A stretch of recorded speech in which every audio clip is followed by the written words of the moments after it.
చూపి ప్రేమ లేని వాడు దేవుణ్ణి ఎరుగుడు అనే మాట. మొదటి యోహాను పత్రిక 4:8. దేవుడే ప్రేమ స్వరూపం అంట. దేవుడు ఎవరంట?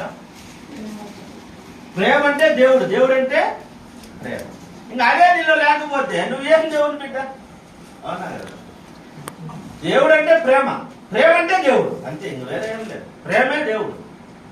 చదువు. దేవుడు ప్రేమ స్వరూపి, ప్రేమ లేని వాడు దేవుని ఎరగడు. ప్రేమ లేకపోతే దేవుని చూసున్నట్టే, తెలియనట్టే. ఎరగడంటే తెలియదని. ఇంక స్నేహం ఏం చేస్తావు? ప్రేమ ఉంటే దేవునితో సహవాసం చేస్తావు. ప్రేమే లేనప్పుడు, దేవుని చూడనప్పుడు నీకెట్ట తెలుస్తుంది దేవుని గురించి చెప్పడానికి? ఏం సహవాసం చేస్తావు?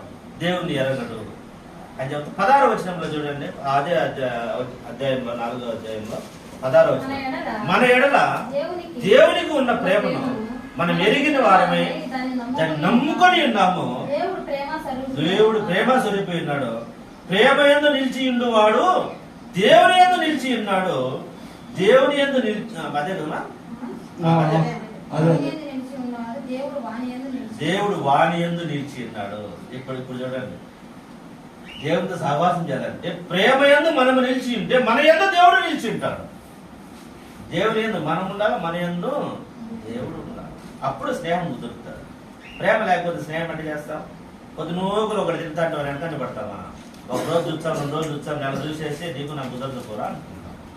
ఇద్దరిలో ఉండాలి ప్రేమ. నువ్వు ప్రేమ ఏదో నువ్వు నిలిచిండాలా, నీ ఏదో దేవుడు నిలిచింటాడు. నువ్వు ప్రేమ చూపించకపోతే ఎక్కడంటాడు? ఇవన్నీ చెప్తా, ఈ మాటలన్నీ చెప్తా. యేసుక్రీస్తు మరి ఇరుకుని పెట్టడానికి